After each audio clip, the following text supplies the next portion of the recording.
এখানে আর দুইটা ছোট ছোট ঢেঁড়স আছে, এই যে নিয়ে যাই।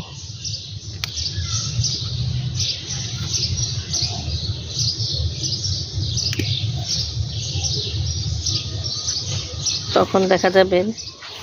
আমি এতদিন তুলি নাই, যে একটা দুটো হচ্ছে ঢেঁড়স, আর একটা বড় হোক তারপর একসাথে নিয়ে রান্না করব। ওমা, এখন দেখি সবই হয়ে গেছে।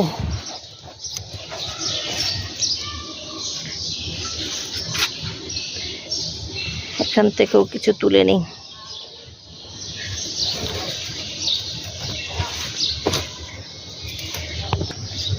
এই যে এতখানি শাক হয়ে গেছে, বেশ খানিক।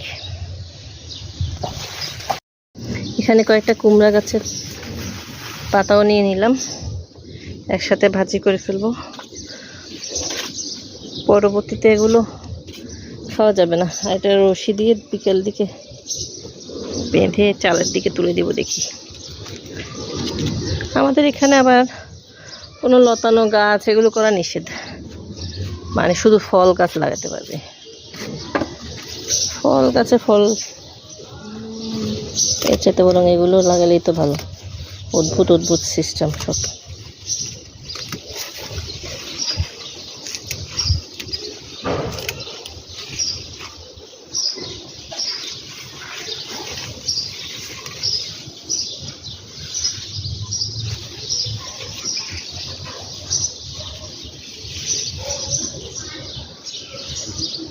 থাকো আপাতত।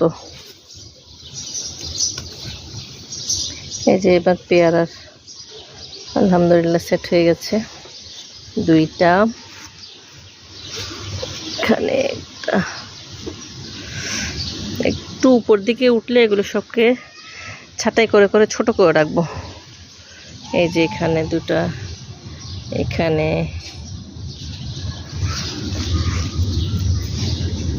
যত ছাঁটাই করব তত হবে। একটা বেগুন আছে, এগুলো নিয়ে যাই, পরে দেখা যাবে যে এগুলোও বুড়া হয়ে যাবে।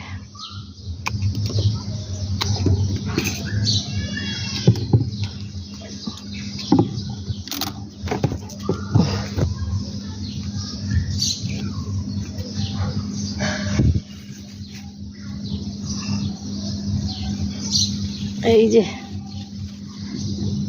আজকে আরো কিছু নিয়ে গেলাম।